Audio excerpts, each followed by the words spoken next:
এক সাহাবী এসে বলে, ইয়া রাসূলুল্লাহ, ইয়া হাবিবাল্লাহ, নবী গো, আমার মন চায় জিনা করতে। ইয়া রাসূলুল্লাহ, ইয়া হাবিবাল্লাহ, আমাকে জিনার পারমিশন দেন। আমার নবী বললেন, এ সাহাবী, তোমাকে মারবে না, মারতে পারবে না। তোমার যখন মৃত্যুর সময় হবে, তোমার শহীদ শাহাদাতের সময় হবে, তোমার কাঁচা চুলগুলি পেকে যাবে, পাকা চুলগুলি যখন লাল হয়ে যাবে, তখন মনে করবে তোমার ইন্তেকালের সময় হয়েছে। নবীর প্রিয় সাহাবী হযরত আবু বকর সিদ্দিক ভালোবেসে পাশে শুইল, ভালোবেসে পাশে শুইল, যায়া দেখো মদিনা, মদিনা, মদিনা, আসে মুমিনের ঠিকানা, বলো না মদিনা, আসে মুমিনের ঠিকানা। ও আসিয়ায় বলে আল্লাহ আল্লাহ, হাইরে ফেরাউনে দিল কতই জ্বালা, আমার আল্লাহ বলেন ও জিবরাইল, আল্লাহ বলেন ও জিবরাইল, খুলে দাও জান্নাতের তালা, লা ইলাহা ইল্লাল্লাহ, জুনে লা ইলাহা,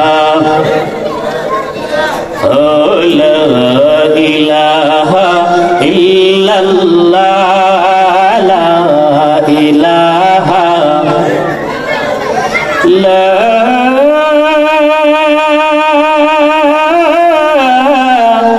ইলাহা ইল্লাল্লাহ, মুহাম্মাদুর রাসূলুল্লাহ সাল্লাল্লাহু আলাইহি ওয়াসাল্লাম। রাসূল পাক সাল্লাল্লাহু আলাইহি ওয়াসাল্লামের কাছে এসে বলল, ইয়া রাসূলুল্লাহ, ইয়া হাবিবাল্লাহ, মায়ের নবী গো, আমি চুরি করি, ডাকাতি করি, অনেক অন্যায় কাজ করি গো নবী। ইয়া রাসূলুল্লাহ, অনেক গুনাহ কাজ করি, কিন্তু আমি এই অন্যায় কাজগুলি ছেড়ে দিতে চাই। ইয়া রাসূলুল্লাহ, কিভাবে আমি ওই অন্যায় কাজ থেকে বেঁচে থাকবো আমাকে বলে দেন। আমার দয়াল নবীজি বললেন, রে সাহাবী শুনো, তুমি একটা সবক দিলাম, আমার নবী বললেন না চুরি ছেড়ে দাও, ডাকাতি ছেড়ে দাও, অন্যায় রাহাজারি ছেড়ে দাও। আমার নবী আল্লাহর নবীর সাহাবীকে একটা সবক দিলেন, এই সবক হলো, হে আমার সাহাবী, তুমি মিথ্যা কথা বলবে না। সুবহানাল্লাহ বলেন। নবীজি বললেন যে তুমি শুধু মিথ্যা বলা ছেড়ে দাও, তুমি আর কখনো মিথ্যা কথা বলবে না। নবীজি তাকে একটা মাত্র শর্ত দিলেন, একটা মাত্র সবক দিলেন, এটা হলো মিথ্যা আর বলবে না। বলেন সুবহানাল্লাহ। ওই সাহাবী তার পেশা অনুযায়ী প্রতিদিন রাত্রে চুরিতে যায়, খারাপ কাজের মধ্যে যায়। ওই সাহাবী যখন রাত্র হয়ে গেল, চিন্তা করতে লাগলো, আমি তো চুরিতে যাইব, কিন্তু সকাল যখন হয়ে যাবে গো, তখন মানুষেরা এসে বলবে, এই সুরা, তুমি আমার বাড়িতে চুরি করছো। তখন আমি যদি সত্য কথাই বলা লাগে, তাহলে তো চুরি কইরা আমি ধরা পড়ে যাবো। দূরে বলেন ঠিক কিনা? নবী বললেন, তুমি প্রথমে মিথ্যা বলা ছেড়ে দাও। কয়টা সবক দিলেন? একটা সবক দিলেন, মিথ্যা বলা ছেড়ে দাও। মিথ্যা যদি ছেড়ে দাও, তাহলে সব পাপ থেকে তুমি এমনি বাঁচতে পারবে। দূরে বলেন ঠিক কিনা? আমার নবীর আদর্শ হচ্ছে মিথ্যা বলা যাবে না। قال النبي صلى الله عليه وسلم الكذب ذنوب يوما, প্রত্যেকটা পাপের মা আছে গো, আর মিথ্যা হলো সমস্ত পাপের মা। মিথ্যা বললে আপনি চুরি করতে পারবেন, আপনি ডাকাতি করতে পারবেন, রাহাজানি করতে পারবেন, পরের হক নষ্ট করতে পারবেন, অন্যায়ভাবে কাউকে আঘাত করতে পারবেন।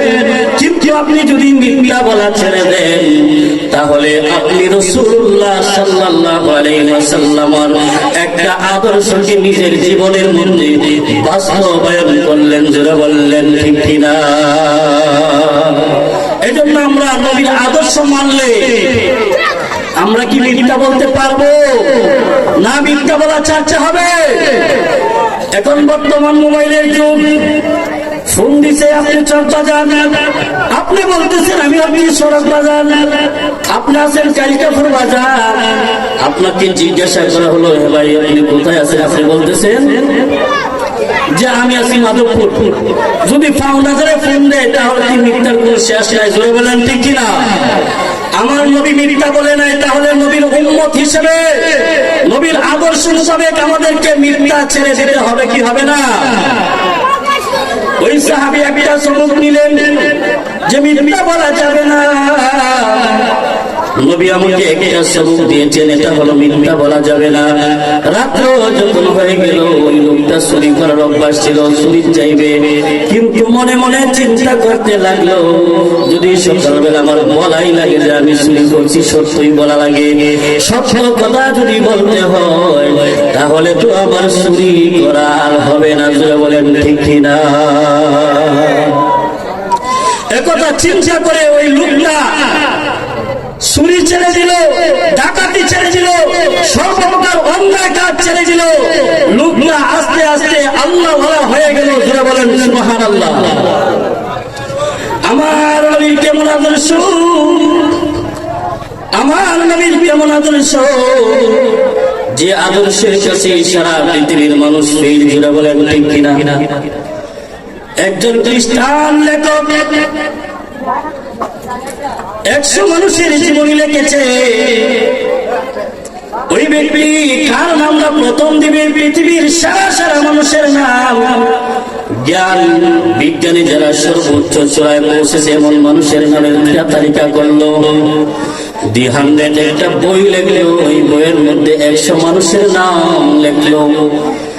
ঈসা নবীর নাম লিখলো, মুসা নবীর নাম লিখলো, বড় বড় বিজ্ঞানী দার্শনিকদের নাম লিখলো।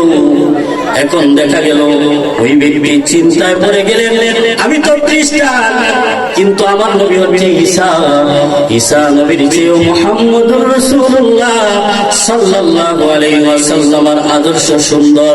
সারা পৃথিবীর মানুষের জীবনী আমি অনুসন্ধান করে দেখলাম, গবেষণা করে দেখলাম, আখির নবী হযরত মুহাম্মদ সাল্লাল্লাহু আলাইহি ওয়াসাল্লামের আদর্শের মতো আদর্শ এমন মহামানব আল্লাহর আসমানের নিচে জমিনের উপরে আর কেউ না। একথা চিন্তা করে ওই লোকটা তার কিতাবের মধ্যে সর্বপ্রথমে আমার দয়াল নবীর নাম লিখে দিয়েছে। যারা বলেন সুবহানাল্লাহ। পাগল মনিরে দম উড়াইলে দেখিবে আপন, যেজন তোমার আপন সে পড়াবে তোমায় কাফন, সে করিবে তোমারে দাফন। যারা বলেন ঠিক কিনা? যেজন তোমার আপন সে পড়াবে তোমায় কাফন, সে করিবে তোমারে দাফন। পাগল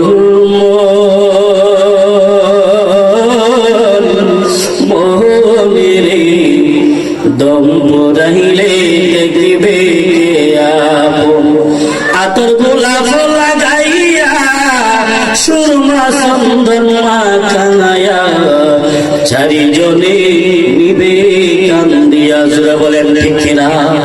আমরা মরে গেলে আমাদের লাশ কয়জনে নিবে? 4 জনে খাটিয়া ধরে, খাটিয়াটা 4 জনে কাঁধে নিয়ে গো আপনার আমার লাশ কবরে নিয়ে যাইবে। যারা বলেন ঠিক কিনা? আমার ভাইরা বাবারা, বলতে চাই আমার নবীর আদর্শ কত সুন্দর, আমার নবীর চরিত্র কত সুন্দর। আমার আল্লাহ পবিত্র কুরআনুল কারীমের মধ্যে নবীর চরিত্র সুন্দর, মহান চরিত্রের সার্টিফিকেট দিয়েছেন। আমার আল্লাহ বলেন, ইন্নাকা লাআলা খুলুকিন আযীম। আল্লাহু আকবার। আমার আল্লাহ বলেন, হে নবী, আপনার চরিত্র হচ্ছে মহান চরিত্র। যিনি ভালো চরিত্র কাকে বলা হয়, উত্তম চরিত্র কাকে বলা হয়? আপনি যদি কাউকে একটা গালি দেন, সে যদি ফালতু আর একটা গালি দেয়, সে মোটামুটি ভালো। আর উত্তম চরিত্র হলো এই চরিত্র, আপনি গালি দিয়েছেন, সে গালি দেয় নাই, নীরব থাকে। এই চরিত্রটা বলা ঠিক কিনা বলে? আরেকটা চরিত্র হতো খুলুকিন আযীম, উত্তম মহান চরিত্র হলো আমার নবীর চরিত্র। আমার নবীজি ইহুদির বাড়িতে রশি দিয়ে বালতি দিয়ে আপনার কুয়ার থেকে পানি তুলতেছে, কুয়ার মধ্যে রশি ছিঁড়ে বালতি পড়ে গেছে। ওই ইহুদি আমার নবীর প্রতি কষ্ট নিয়ে আমার দয়াল নবীজির নুরানি চেহারা মুবারকের মধ্যে একটা আঘাত করে দিল। আমার নবীজি বললেন, ইহুদি, তুমি যে আমারে আঘাত করেছো আমার গায়ের মধ্যে, আমার গালের মধ্যে, তুমি হাতের মধ্যে ব্যথা পাইছো নি? নবীর আদর্শ কেমন? ও আমার যুবক ভাইরা, আমার বন্ধুরা, যিনি উত্তম চরিত্র বা মহান চরিত্র অধিকারী হবে, তার সঙ্গে কেউ খারাপ আচরণ করলে তিনি উল্টা তার সঙ্গে আরো ভালো ব্যবহার করবে। জোরে বলেন সুবহানাল্লাহ। ওই ইহুদি নবীজির নুরানি চেহারা মুবারকের মধ্যে হাত দিয়ে আঘাত করলো। আমার নবী হাতে ধরে বললেন, ইহুদি, আমাকে যে মারলা, তুমি হাতের মধ্যে ব্যথা পাইছো নি? ওই লোকটা তার ভুল বুঝতে পারলো আর বললো, ইয়া রাসূলুল্লাহ, ইয়া হাবিবাল্লাহ, আপনাকে আমি চিনি না, আমি একটা আঘাত করেছি, পাল্টা আপনি আমাকে আরেকটা আঘাত করার কথা। আমি আপনাকে সর মেরেছি, আপনি আমাকে একটা সর মারার কথা। সর না মেরে নবী, আপনি আমার সঙ্গে উত্তম আচরণ করেছেন। ব্যথা তো আপনি পেয়েছেন, আমি পাই নাই, কিন্তু আপনি পাল্টা বলতেছেন যে তুমি তোমার হাতের মধ্যে ব্যথা পেয়েছ। ওই ইহুদি তার ভুল বুঝতে পারলো আর বলল, আমি নবী হযরত মুহাম্মদ সাল্লাল্লাহু আলাইহি ওয়াসাল্লামকে আঘাত করেছি, অতএব এই হাত আমি রাখবো না, হাত কেটে ফেলবো। তার হাত কবজির মধ্যে কেটে দিল আর নবীর দরবারে হাজির করলো, ইয়া রাসূলুল্লাহ, এই হাত দিয়ে বেয়াদবি করেছি, ক্ষমা করে দিন, আপনাকে আমি চিনতে পারি না। সুবহানাল্লাহ। আমার নবীজি বললেন, ইহুদি, তোমার হাত কেন কাটলে? ইয়া রাসূলুল্লাহ, আপনাকে চিনি না, আপনার পরিচয় আমার জানা ছিল না, আপনাকে আঘাত করেছি এই কারণে নিজের পাপের, নিজের অন্যায়ের প্রায়শ্চিত্ত আমি নিজে হাত কেটে করেছি।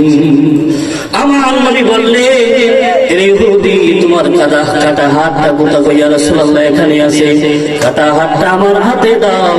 আমার দয়াল নবীজি নিজের থুতু মুবারক লাগায়া দিলেন, সাথে সাথে হাতটা আগের চাইতে আরো শক্তিশালী ভাবে জোড়া লেগে গেল।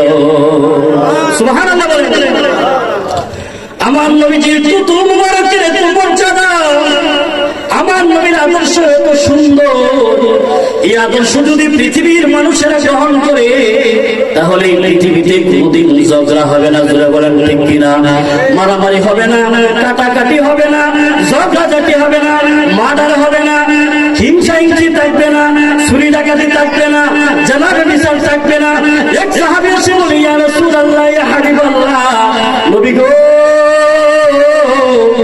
আমার মন চায় জিনা করতে। ইয়া রাসূলুল্লাহ, ইয়া হাবিবাল্লাহ, আমাকে জিনার পারমিশন দেন। আমার নবী বললেন, এ সাহাবী,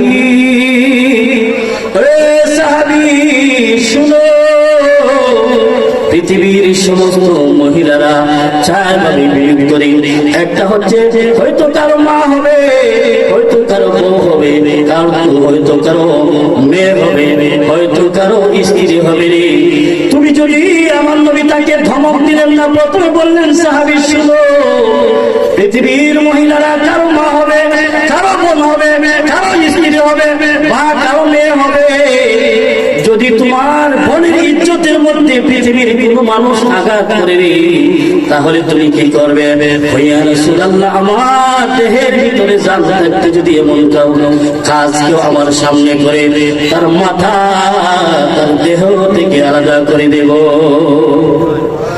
আমার নবী বলে, তোমার মায়ের সঙ্গে যদি কেউ জিনা করতে চায় তুমি কি অনুমতি দিবে? হয় না ইয়া রাসূলুল্লাহ, আজরাইল আইবার আগে তারে বিশেষ করিব। তোমার মেয়ের সঙ্গে যদি কেউ এমন কাজ করতে চায় তুমি কি অনুমতি দিবে? ইয়া রাসূলুল্লাহ, ইসরাফিলের সঙ্গে দিবার আগে আমি তারে এই দুনিয়া থেকে বিদায় করে দেব।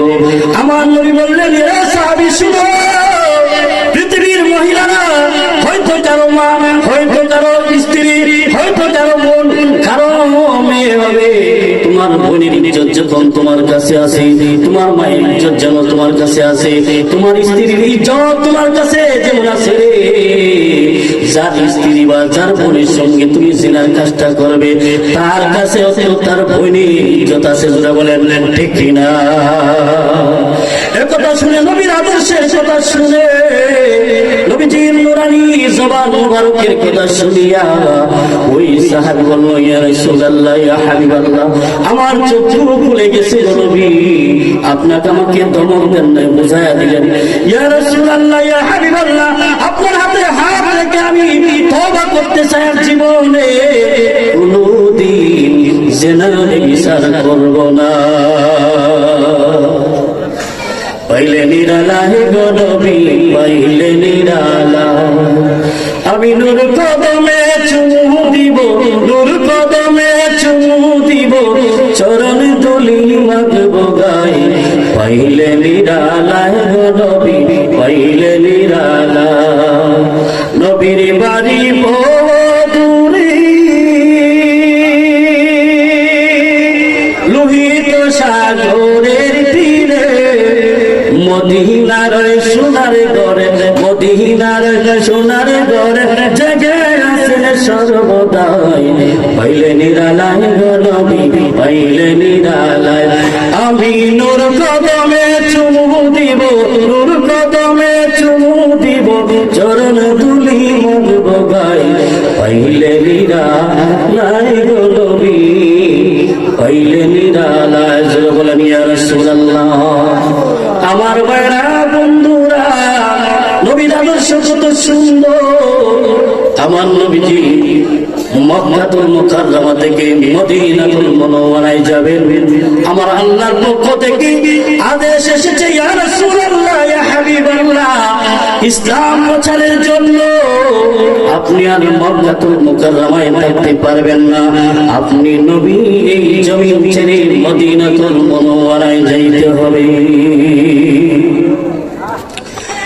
ওই দিনের কাফির মুশরিকরা আবু জেহেল, আবু লাহাব, সাহাবারা বৈঠক করলো, জরুরি বৈঠক। মুহাম্মদ সাল্লাল্লাহু আলাইহি ওয়াসাল্লামের দ্বীন প্রচার বন্ধ করা যায় না, অতএব আজকে রাতেই মুহাম্মদ সাল্লাল্লাহু আলাইহি ওয়াসাল্লামকে দুনিয়ার জমিন থেকে বিদায় করে দিতে হবে, যেন ইসলাম আর প্রচার না করতে পারে, আমাদের পাক আদার ধর্মের মধ্যে যেন চুনকারি না লাগাইতে পারে। মুহাম্মদ সাল্লাল্লাহু আলাইহি ওয়াসাল্লামকে আজকে রাতেই কতল করতে হবে। জোরে বলেন নাউজুবিল্লাহ। কাফিরদের একটা বৈঠক করা ছিল, দারুল নেদওয়া, এটার মধ্যে বসে তারা সিদ্ধান্ত নিল আজকে রাত্রে মুহাম্মদ সাল্লাল্লাহু আলাইহি ওয়াসাল্লামের ঘরকে ঘেরাও দিল, ঘেরাও দিয়ে মুহাম্মদ সাল্লাল্লাহু আলাইহি ওয়াসাল্লামকে এই দুনিয়া থেকে উঠায় দিল। জোরে বলেন নাউজুবিল্লাহ। আমার নবী, আল্লাহর নবী, জোরে বলেন ঠিক কিনা? নবীকে কসমিন কালো কাফেররা পারে নাই, পারছেও না, ঠিক কিনা বলেন? কসমিন কালো নবীকে দুনিয়ার জমিন থেকে বিদায় করা সম্ভব হবে না। আমার মায়েরা বাবারা, আমার নবীজি হুজরা মুবারকের মধ্যে অবস্থান করতেছে, রাত্র হয়ে গেল, সন্ধ্যা হওয়ার পরপরই আবু জেহেল বলল, 70 জন যুবক যাইয়া মুহাম্মদ সাল্লাল্লাহু আলাইহি ওয়াসাল্লামের ঘরটা ঘেরাও দিবা। লম্বা লম্বা তলোয়ার সঙ্গে নিয়ে যাবে, যেন ঘর থেকে বের হতে না পারে। যদি ঘর থেকে বের হয় তাহলে তাকে তোমরা হত্যা করে ফেলবে। জোরে বলেন নাউজুবিল্লাহ। আল্লাহর পক্ষ থেকে সিদ্ধান্ত আসলো, আপনি মদিনাতুল মুনাওয়ারায় যাবেন। আমার নবী রওনা দিবেন, প্রস্তুতি নিলেন কিভাবে যাবেন। যারা নবীর হুজরা মুবারকের চতুর্দিকে লম্বা লম্বা দাঁড়ানো ছুরি নিয়ে দাঁড়িয়ে আছেন নবীকে হত্যা করার জন্য, আমার নবী হযরত আলীকে ডাক দিলেন, আলী রে, তুমি আমার বিছানার মধ্যে কম্বল গায়ে দিয়ে শুয়ে থাকবে। আরবের কাফের মুশরিকরা যারা নবীর কাছে ধন সম্পদ জমা রেখেছে, নবী ছিল আমানতদারির জন্য নবীকে বলা হচ্ছে আল আমিন। আরবের কাফের মুশরিকরা নবীকে আল আমিন উপাধি দিয়েছে।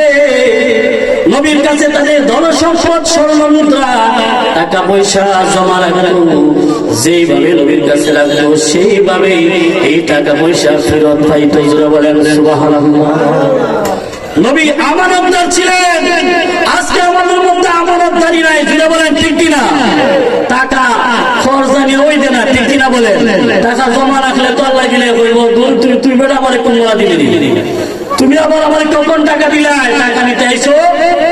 যারা নবীকে মারার জন্য এসেছে, নবীর ঘরের চতুর্দিকে দাঁড়িয়ে আছে লম্বা লম্বা ধারালো ছুরি নিয়ে, তাদের বাপ দাদা তারা নিজেরাও টাকা সম্পদ নবীর কাছে জমা রেখেছে, কিন্তু নবীকে মারতে চায়। নবী বলে, আলী রে, আল্লাহর নির্দেশ এসেছে মক্কাতুল মুকাররমা শরীফ, এই মুহূর্তে আজকে রাত্রি আমি মদিনাতুল মুনাওয়ারার দিকে রওনা দিব।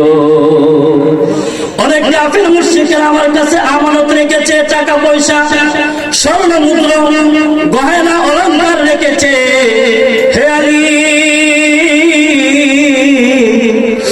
আমি চলে যাওয়ার পরে প্রত্যেকটা মানুষের গচ্ছিত সম্পদের মধ্যে প্রত্যেকের নাম লেখা আছে। এটা অমুকের কাছে পৌঁছায় দিবা, ওইটা অমুকের কাছে দিবা, ওইটা তমুকের কাছে দিবা। এভাবে হযরত আলীকে নবী পৌঁছায় দিলে। হে আলী, আমি চলে যাওয়ার পরে সকালবেলা যখন কাফের মুশরিকরা আসবে, আমানত যারা আমার কাছে রেখেছে তারা যখন আসবে, প্রত্যেকের নিজ নিজ আমানতগুলি তোমার দায়িত্বে তুমি ফিরাইয়া দিবা। আপনারা বলেন, আমাকে যদি কেউ মারতে আসে, আমি বলবো যা তারা সাথে আমার দ্বারা টাকা পয়সা মারতে, আমি তো লুই হয়ে যাবো, ঠিক কিনা বলেন? এমন আদর্শ পৃথিবীতে কোথাও পাবেন কি? কোথায় পাওয়া যাবে না এমন নবীর আদর্শের মতো আদর্শ। নবীকে মারার জন্য এসেছে, অথচ তাদের আমানত নবী ঠান্ডা মাথায় বুঝাইতেছে, ওইটা মুখে দিও, ওইটা তো মুখে দিও। এভাবে নবী বুঝাই দিলেন। হযরত আলীকে বললেন, আলী, তুমি এই আমানতগুলো তাদের হাতে পৌঁছায় দিবে, আর তোমার সঙ্গে আমার দেখা হবে মদিনাতুল মুনাওয়ারায়। ফিরে বলেন সুবহানাল্লাহ। আমরা যদি জানি কেউ আমাকে মারার জন্য আসছে, আমি যদি আরেকজন বলে আমার বিছানায় ঘুমাও, ঘুমাইবে না, তোমার না ভাই আমার মারবো, ঠিক কিনা বলেন? আলীকে বললেন, আলী রে, চিন্তা করো না, তোমার সঙ্গে আমার দেখা হবে মদিনা মুনাওয়ারা। হে আলী, চিন্তা করো না, কাফেররা তোমাকে মারবে না, মারতে পারবে না। তোমার যখন মৃত্যুর সময় হবে রে, তোমার শহীদ শাহাদাতের সময় হবে, তোমার কাঁচা চুলগুলি পেকে যাবে, পাকা চুলগুলি যখন লাল হয়ে যাবে, তখন মনে করবে তোমার ইন্তেকালের সময় হয়েছে। আমার মায়েরা বাবারা, নবী কত বড় আমানতদার। আমার নবী ঘর থেকে বের হবেন, চতুর্দিকে কাফের দাঁড়ানো, কেমনে বাইরে কিভাবে বের হবেন? আমার নবীজি ঘর থেকে বের হবেন, আল্লাহর হুকুম এসেছে, ইয়া রাসূলুল্লাহ, ইয়া হাবিবাল্লাহ, এই মুহূর্তে আপনার হুজরা মুবারক থেকে বের হয়ে যান। আমার নবীজি ঘর থেকে বের হলেন, আর আল্লাহ পাক বললেন, হে নবী, ওমা রামাইতা ইয রামাইতা ওয়ালাকিন্নাল্লাহ রামা। আমার নবীজির হাত মুবারকের মধ্যে একটু বালু নিলেন, বালু নিয়ে একটু সামনের দিকে ছিটায় দিলেন, ছুঁড়ে মেরে দিলেন। আমার আল্লাহ বলেন, নবী গো, আপনার হাত থেকে যেই বালু দিয়েছেন, আপনার হুজরার বলতে চতুর্দিকে যত কাফের মুশরিক বেঈমানরা দাঁড়িয়ে রয়েছে, প্রত্যেকের চোখের মধ্যে আমি আল্লাহর কুদরতি ভাবে দুই একটা বালু কণা করে আমি তাদের চোখে পৌঁছায়া দিয়েছি। যখন তাদের চোখের মধ্যে বালু পড়ছে, গোলা বালু পড়লে কেমন লাগে? এই সময় সুস্থ আতদালে ফালাইয়া দুই একটা খাইলে হইয়া এইভাবে আমরা চোখ কিভাবে মুছতে থাকি না, থাকি কি থাকি না? এভাবে চোখ মুছতে লাগবে। আর এদিকে আমার নবী বের হয়ে যাবেন, فأغشيناهم فهم لا يبصرون। আল্লাহু আকবার। আমার আল্লাহ বলেন, তখন তারা কোনো কিছুই দেখতে পেল না। আমার নবী হুজরা মুবারক থেকে বের হয়ে সোজা আবু বকর সিদ্দিকের বাড়িতে চলে গেলেন। এদিকে কিছুক্ষণ পরে তাদের চোখ কুস্তানো শেষ হয়ে গেল। তারা একটু সামনে গেল, আগায়া দেখতেছে রাত যখন গভীর হয়ে গেল, নবী নাই, নবী নাই। বাইরে না কেন, বের হয় না কেন? শেষ শেষ থেকে বড় ঢুকছে, ঢুকে দেখে নবী নাই। জোরে বলে সুবহানাল্লাহ। আমার নবী বের হয়ে আসতে করি আবু বকর সিদ্দিকের বাড়িতে চলে গেলেন।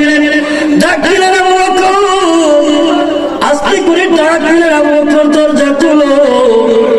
আবু বকর সিদ্দিক এক ডাক দেওয়ার সাথে সাথে বললেন, লাব্বাইকা ইয়া রাসূলুল্লাহ, ইয়া হাবিবাল্লাহ, আমি আবু বকর আপনার খিদমতে হাজির আছি। সুবহানাল্লাহ। নবী বললেন, হ্যাঁ আবু বকর, তোমাকে জোরে ডাক দেই না, আস্তে করে ডাক দিয়েছি, কেমনে একটাকে সারা দিলা?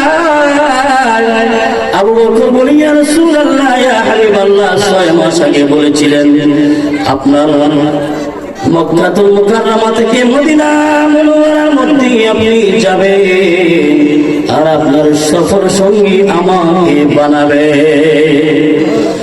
আর আপনি আমাকে তখন ডাক দিবেন, এ অপেক্ষায় 6 মাস ধরে নবী আমি আমার ফির বিছানার মধ্যে লাগাইয়া ঘুমাই না। নবীর প্রিয় সাহাবী হযরত আবু বকর সিদ্দিক ভালোবেসে পাশে শুইল, ভালোবেসে পাশে শুইল, যায়া দেখো মদিনা, মদিনা, মদিনা, আশিক মুমিনের ঠিকানা, বলো না মদিনা, আশিক মুমিনের ঠিকানা। দিদার চেয়ে কাঁদো তোমরা, দিদার চেয়ে হো না নবীর দিওয়ানা, মদিনা, আশিক মুমিনের ঠিকানা, বলো না মদিনা, মদিনা, আশিক মুমিনের ঠিকানা।